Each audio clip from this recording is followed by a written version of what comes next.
어떤 일을 한다는 것이 참 어려운 거거든요. 근데 참 이렇게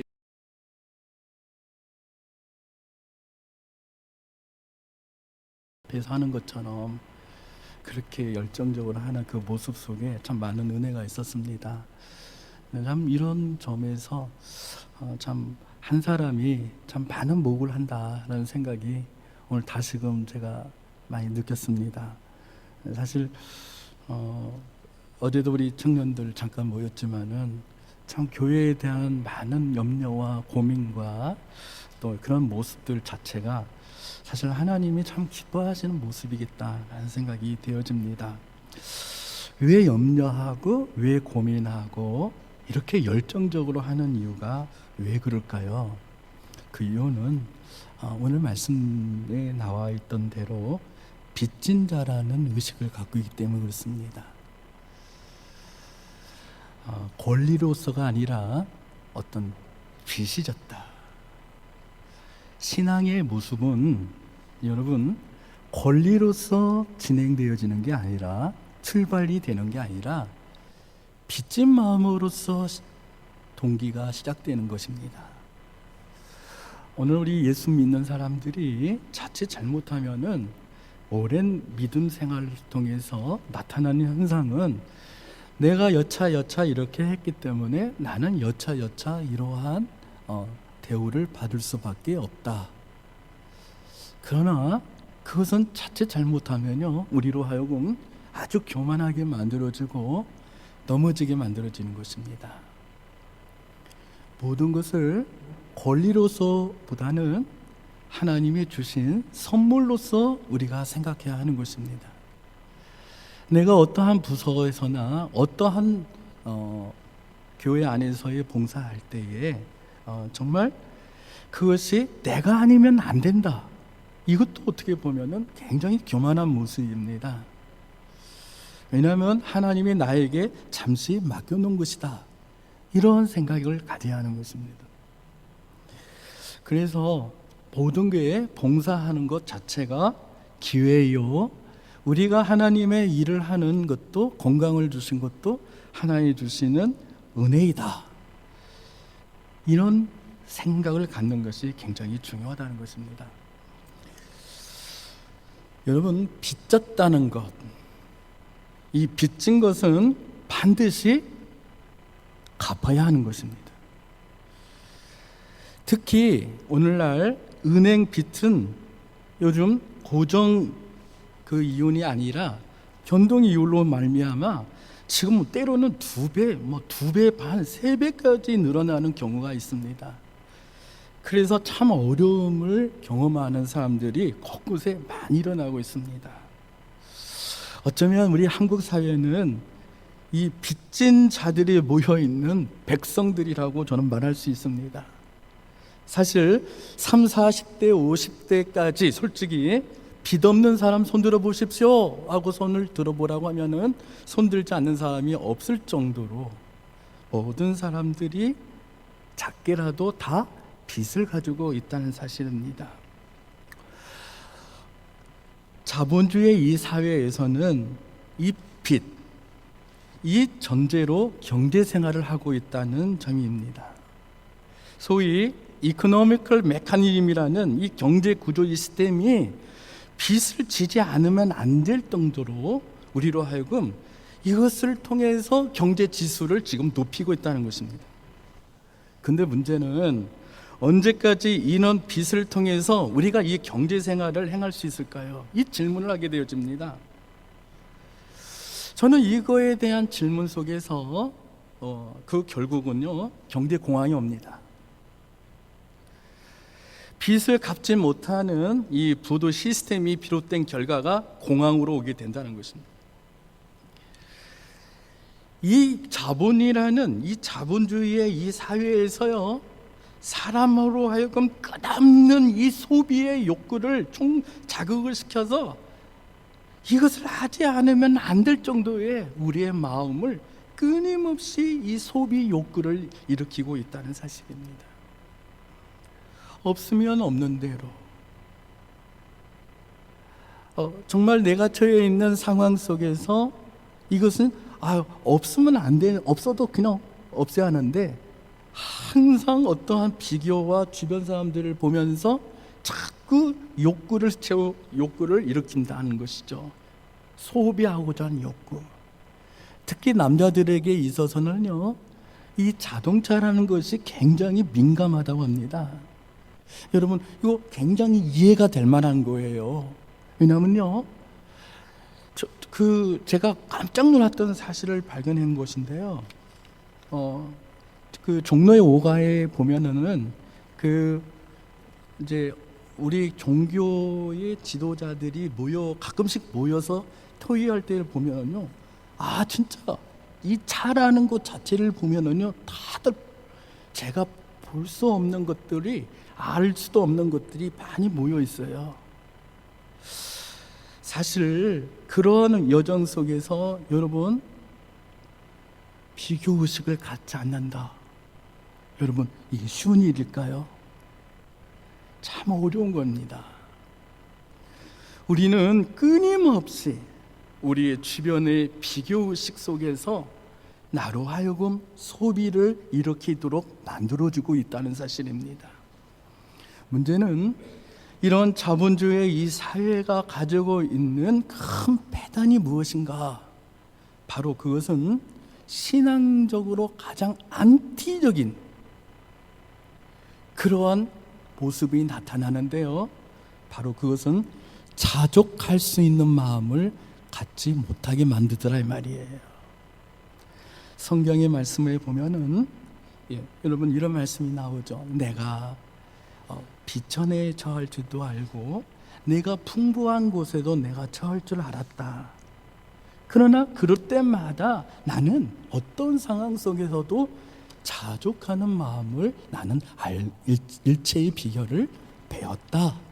사도 바울의 고백입니다. 그 이유는 내가 어떠한 상황에 처해 있다 하더라도, 내가 좀 부유한 상황에 있어도 그것 때문에 자만하지 않는다는 거예요.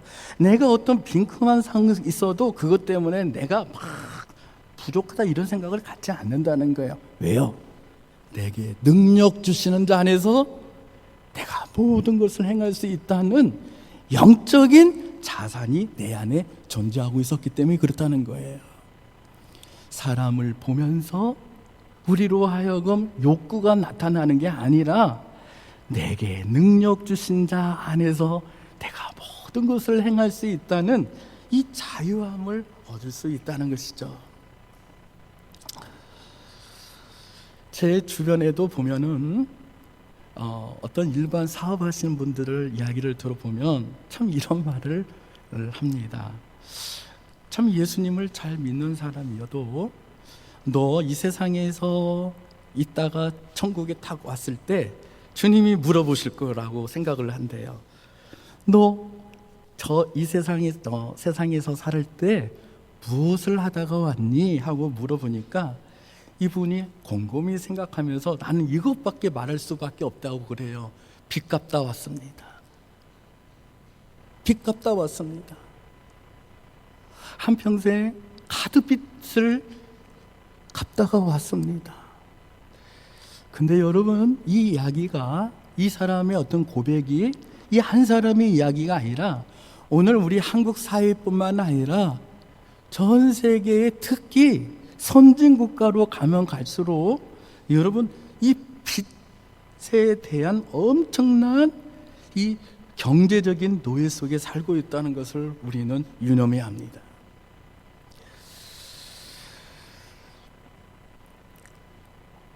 그러나 오늘 이 본문 말씀에 나와 있는 여기서 빚진 자다.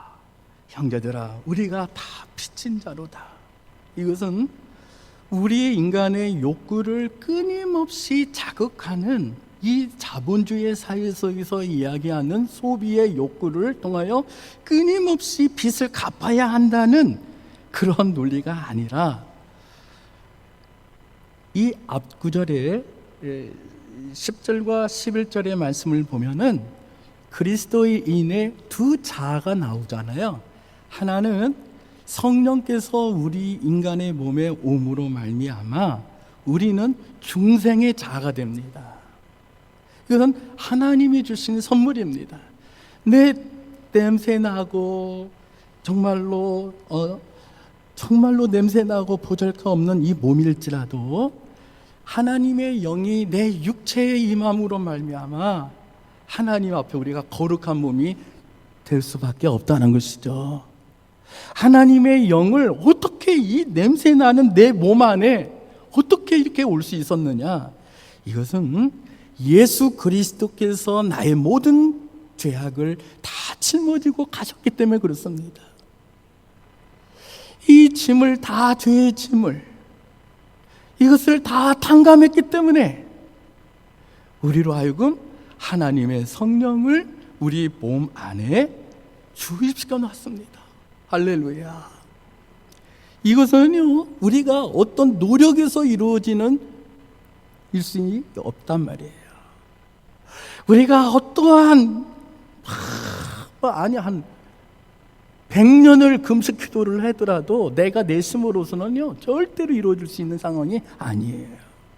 또 한 가지, 여러분 11절의 말씀을 보면은 우리의 죽을 몸도 결국은 나중에 우리는 이 몸 자체는 죄에 대한 삭스로 말미암아 결국은 다 죽을 수밖에 없어요. 우리 몸 자체는 결국은 다 죽을 수고 땅에 묻어서 썩어질 수밖에 없어요. 하지만 하나님께서 예수님의 육체의 몸에 계셨던 하나님의 영이 예수님의 몸을 부활하셨던 것처럼 예수님 안에 계셨던 그 영이 우리 안에 거한다는 것입니다. 할렐루야.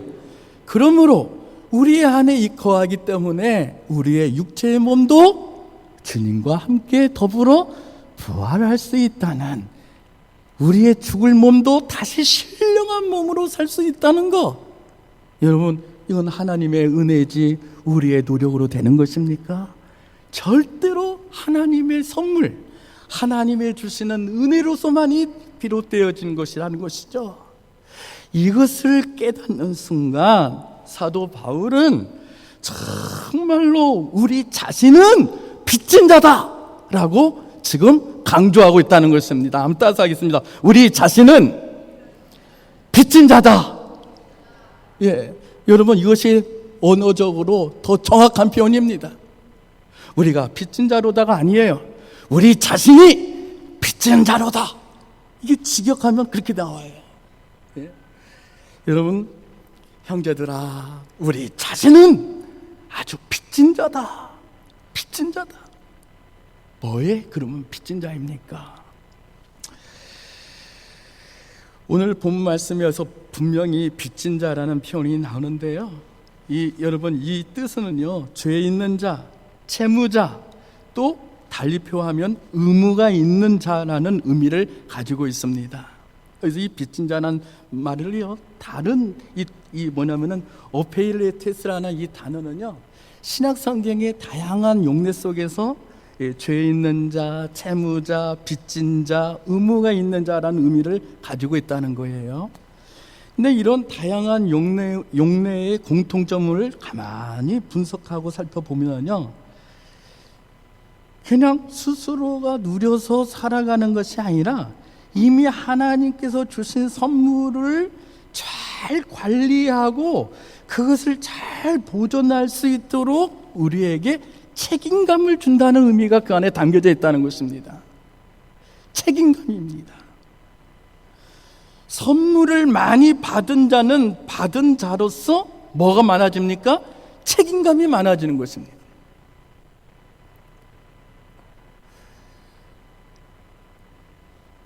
그렇다면 무엇을 관리하고 책임 있게 다스려져야 하는 것일까요? 여러분, 우리가 앞에서 잘 이야기하고 있지만은요, 우리가 하나님께서 주신 그 은혜의 선물, 이 구원의 선물, 아무리 생각해도 하나님의 영이 내 안에 있다는 거, 이거 얼마나 엄청난 일이 아닙니까? 하나님이 내 안에 거하고 내 안에 주님이 거하고 하나님과 연합되어 있다는 것, 이것은요 아무리 생각해도 이것은 신비인 거예요. 그리고 여러분 굉장히 소중한 사람인 것입니다. 그러나 이 모든 것은 다 모든 사람들에게 주어진 것이 아니라 성경을 보면 하나님께서 창세전부터 선택된 자들에게만 베풀어 주신 은혜라고 말씀하고 있다는 거예요. 여러분, 같은 가족일지라도요, 선택받은 사람이 아닐 수도 있어요.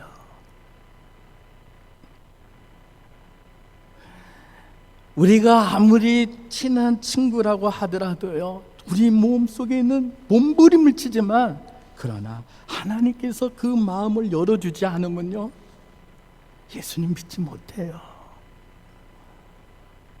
아버지를 위해서 한평생 기도하고 있었다 하더라도요, 그 마음에 불신의 마음을 열리는 것은요, 하나님 위에는 안 되는 거예요.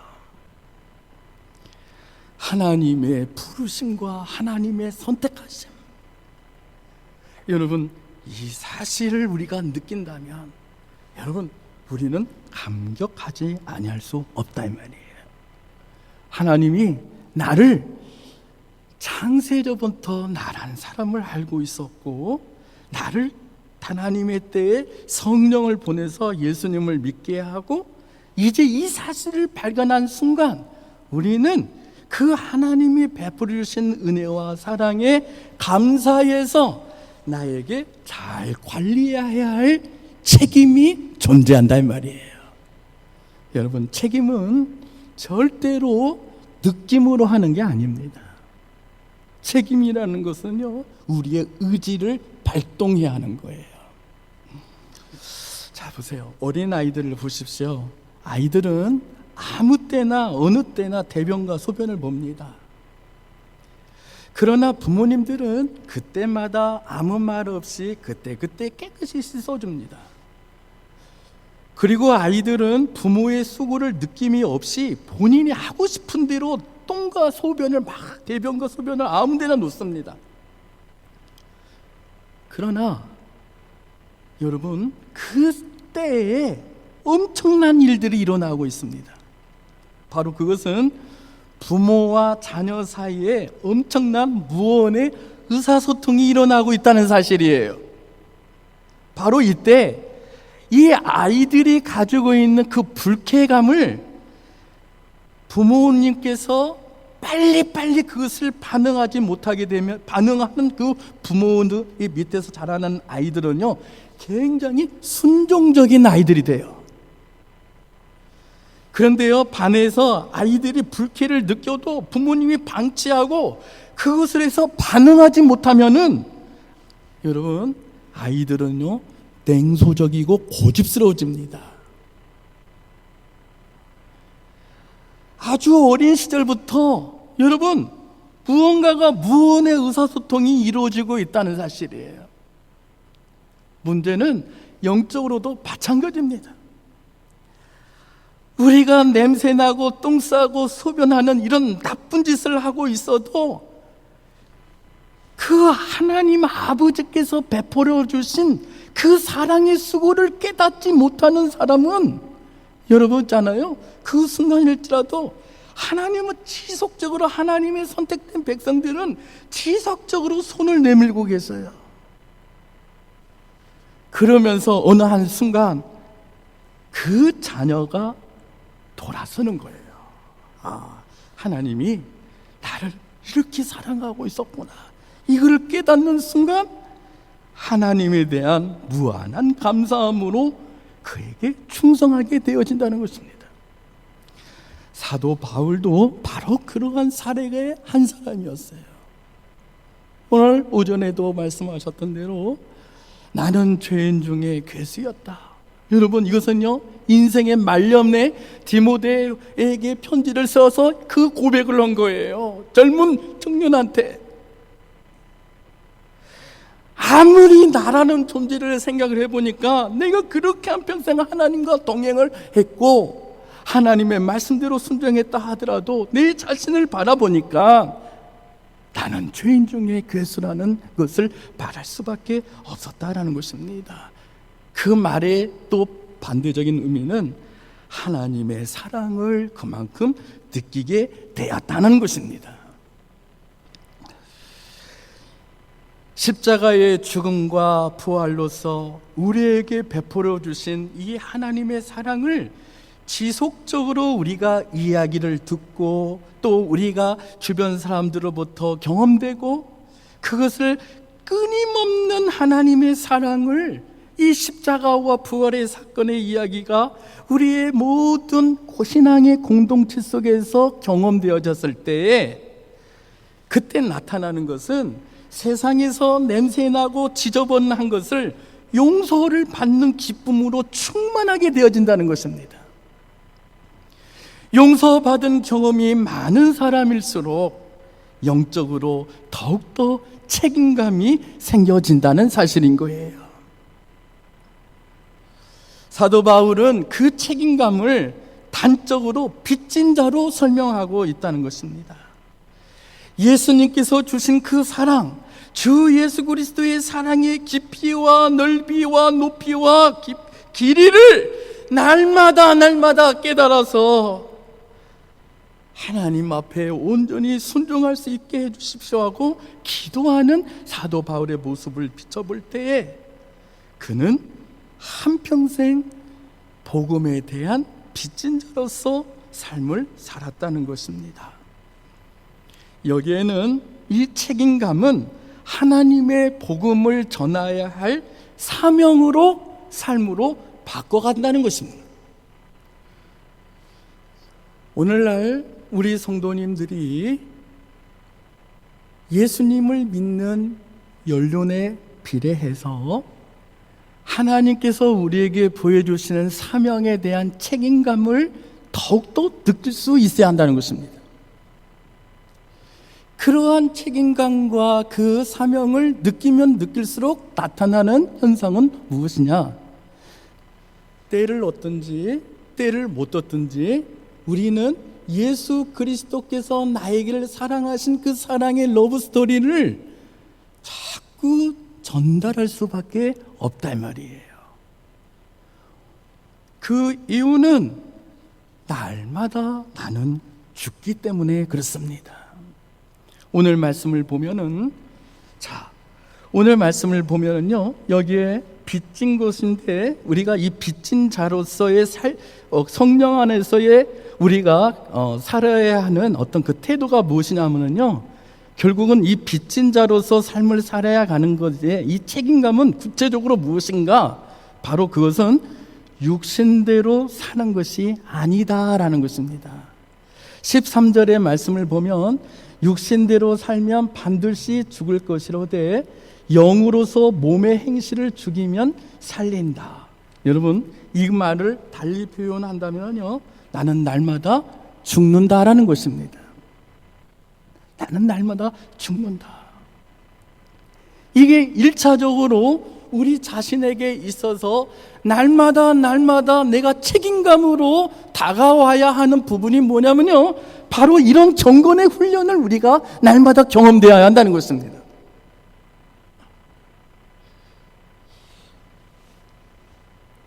중생한 자라는 것은 내 의지로 되는 게 아닙니다. 영화로운 존재, 내 몸이 주님과 같이 영화로운 존재, 부활은 신령한 몸으로 되는 존재도 내 힘으로 되는 게 아닙니다. 그러나 오늘 이 말씀에 나와 있는 빚진 자로서의 그리스도인이 가지고 있어야 할 책임은 죽는 것입니다. 그러나 이 죽는다는 것은 영적인 책임이 느끼는 자만이 이 자체를 죽이는 훈련을 할 수밖에 없다는 것입니다. 어제보다는 오늘, 오늘보다는 내일 하나님 앞에 더 가까이 가면 가까이 갈수록 내 육신에 가지고 있는 소욕과 이 욕구가 주님 앞에서 십자가 앞에서 날마다 죽고 내 안에서 계시는 하나님의 영에 의해서 사로잡혀서 살아가는 존재로 살 수밖에 없는 것이죠.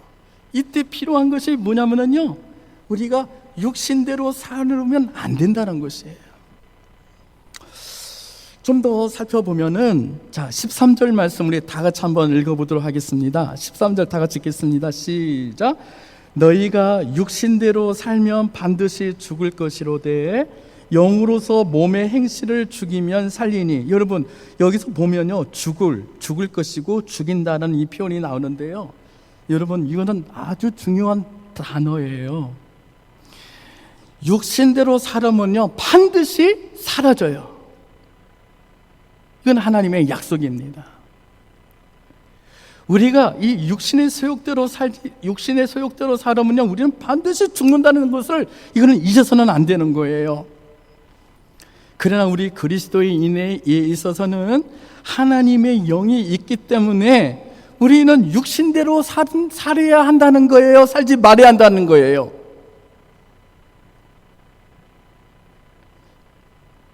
성령께서 내 안에 있으면요, 성령님은 우리로 하여금 몸의 행실, 여기서 이 행실이라는 이 단어가요, 생각과 행동을 일치해서 이끌어가는 프락시스를 말하는 거예요. 그러니까 우리 인간적인 생각과 인간적인 어떤 행동 자체를 죽여야 한다는 거예요. 죽이면 살아난다는 거예요. 이것이 바로 오늘 우리 예수 믿는 자들이 가지고 있어야 할 책임이라는 것입니다. 우리는 날마다 우리의 행실을 죽여야 하는 것입니다. 내가 마음속에 품고 있던 부정한 부분들, 욕망들, 이런 욕구들, 어제는 깨닫지 못했던 것들, 왜 그게 가능한가? 그 이유는 성령 하나님이 우리 안에 계시기 때문에 우리로 하여금 그것을 느끼게 하고 깨우칠 수도 있게 만들어주시고, 그거에 대해서 죄라는 것을 인지하게 만들고 그걸 고칠 수 있는 힘을 주시다 이 말이에요. 그렇기 때문에 오늘 우리들에 있어서는 날마다 죽는 훈련을 해야 한다 이 말입니다. 그래서 디모데에서도 사도 바울이 이런 말씀이 나와요. 말씀을 읽는 것과 권하는 것과 가르치는 것을 창념하라. 그것에 대해서 몰두하라. 그것을 꽉 잡아라. 여러분, 이건 뭘 말합니까? 오늘 우리들 자신이요, 여기서 좀 더 들어가면요, 여기서 죽는다는, 그때는 말씀했지만은 우리가 육신대로 살아보면요 정말 사라져요. 근데 두 번째, 이제 영이 있는 그리스도인으로서는 우리가 이런 죽을 수밖에 없는 몸이라 할지라도 우리가 이 몸의 행실을, 이 욕구가 날마다 꿈틀꿈틀거리지만 이것을 죽인다는 이 말은 그런 욕구를 소멸시킨다라는 말이에요. 따라서 하겠습니다. 소멸시킨다. 이 소멸시킨다는 거예요. 사라지는 게 아닙니다.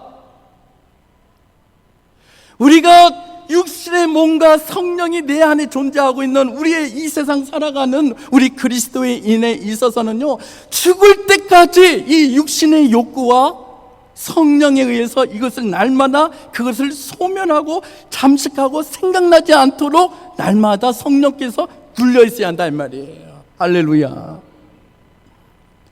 이것은 존 칼뱅도 이야기했고요, 웨슬리도 말했고요, 모든 믿음의 선진들이 다 동일하게 이야기하고 경험했던 이야기예요.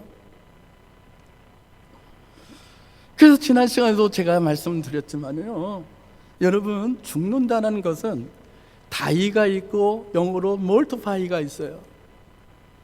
죽는다는 것은 앞에서 말하는 죽을 것이요, 그 말이에요. 그건 사라지는 거예요. 그러나 뒤에서 말하는 행실을 죽인다는 이 말은 몰티파이예요. 사라지는 게 아니에요. 내가 어제 회개했다고 해서 그게 사라지는 게 아니다 이 말이에요. 그게 나로 하여금 다시금 꿈틀꿈틀하게 해요. 그래서 날마다 우리는 예수 그리스도의 십자가와 부활의 이야기를, 사랑을 깊게 묵상함으로써 예수님께서 나를 위해서 죽으신 그 사랑을 어제보다는 오늘이 더 커지게 느껴지게 되고요. 또 내일 아침에는 그 사랑이 어제보다는 내일 속에서 그 주님의 은혜가 더 다가오는 거예요. 그래서 사도 바울은 나는 육신의 몸은 날마다 하나님 앞에 가까이 가면 가니까 나는 괴수다. 그러나 하나님의 십자가의 도와 그 사랑은 그만큼 큰다는 것을 느끼기 때문에 감격스러운 삶을 살 수밖에 없다 이 말입니다. 그 감격이 있을 때 나타난 게 무엇입니까? 기도가 되고, 봉사가 되는 것이고, 전도가 되는 것이 이룰 수밖에 없다 이 말이에요. 누가 시켜서 하는 게 아닙니다. 내 안에 계시는 하나님의 영이 내가 오늘 죽었기 때문에 그 사랑이 너무 감격하기 때문에 내 안에서 행동할 수밖에 없는, 이제는 죽은 행실을 행하는 프락시스가 아니라 하나님의 뜻대로 행할 수 있는 프락시스, 그런 행동을 우리로 하여금 행동할 수 있도록 만들어 주신다는 거예요. 그러면 우리는 분명히 어서 깨달아야 할 것이 있어요. 영적인 게으름이 있으면 여러분 몸의 행실을 죽일 수 있습니까?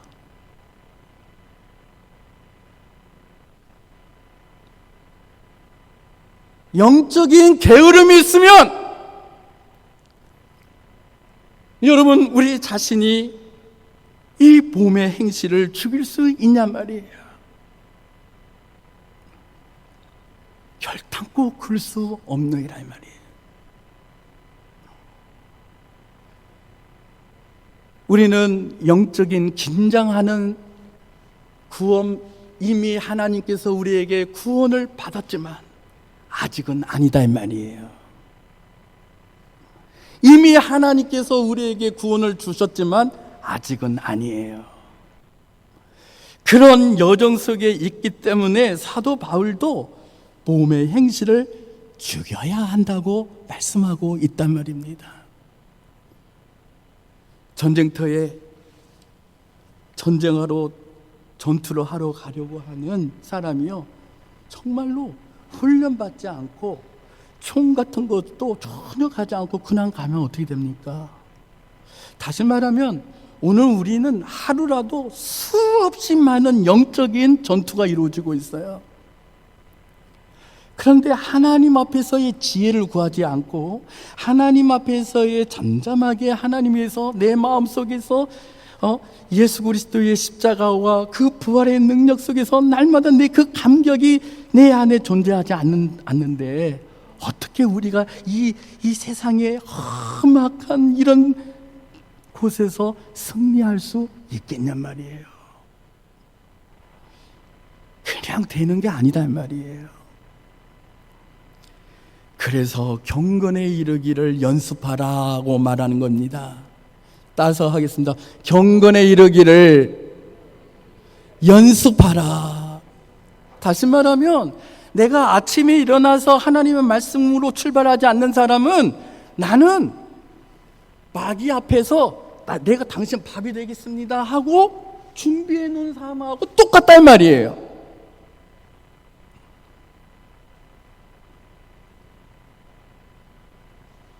우리가 하나님의 성령으로 충만했을 때에, 영적으로 무장이 되어 있을 때에 우리는 이 세상의 모든 유혹과 그러한 타락된 것을 분별하여서 그것을 깨우치고 그것을 하나님의 뜻 가서 행동할 수 있도록 하나님이 역사하셔요.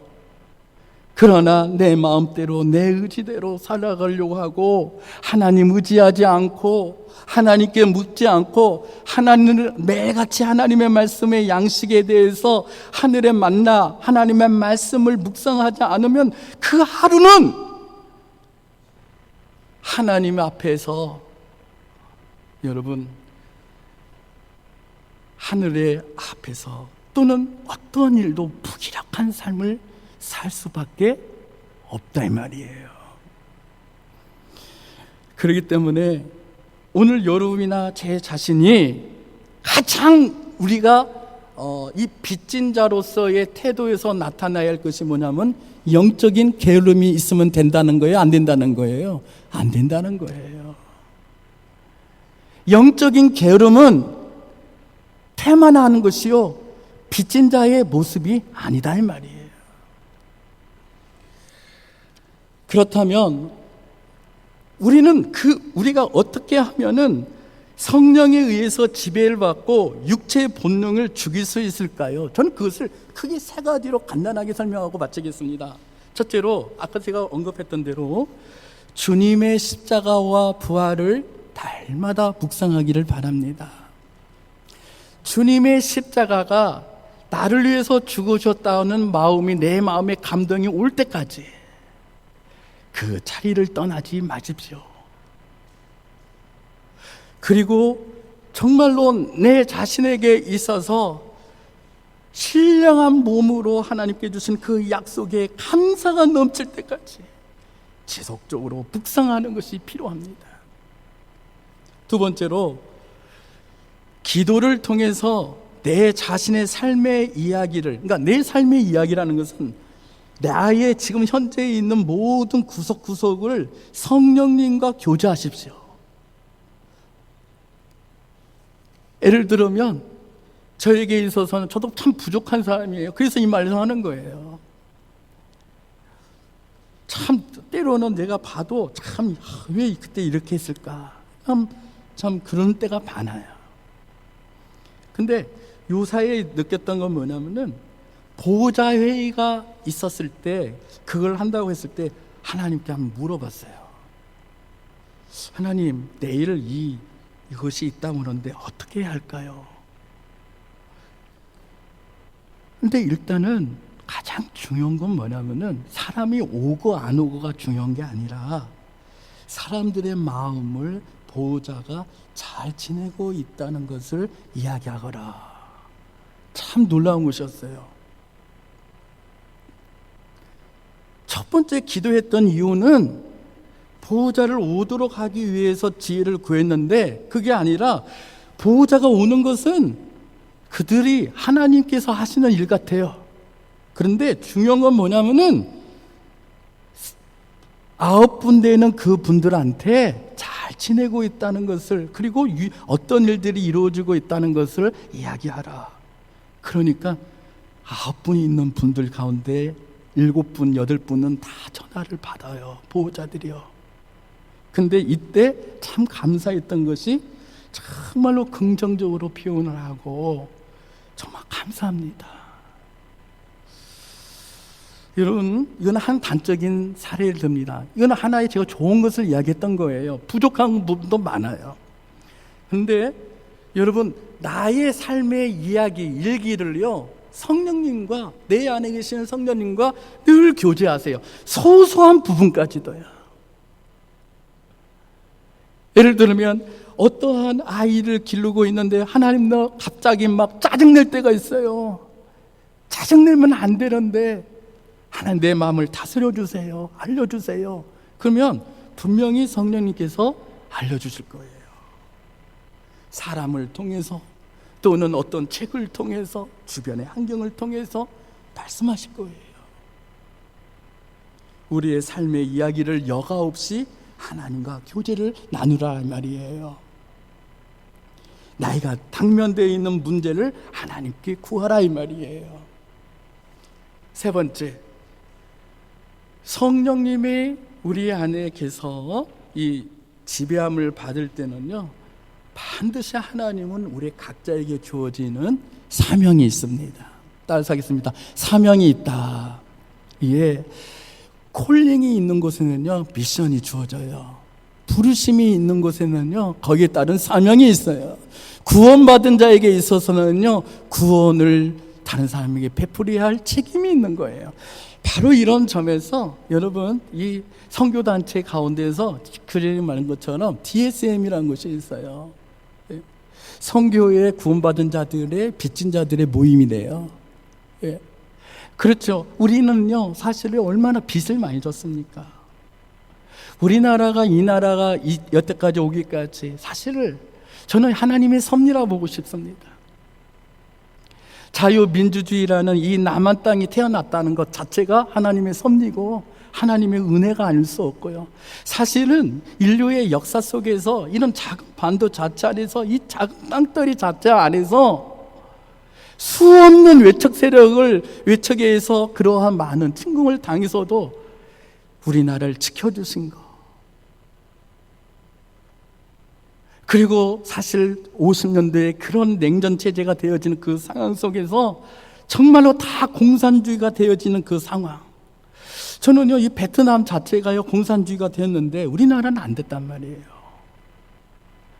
이거 다 하나님의 은혜인 줄 저는 믿습니다.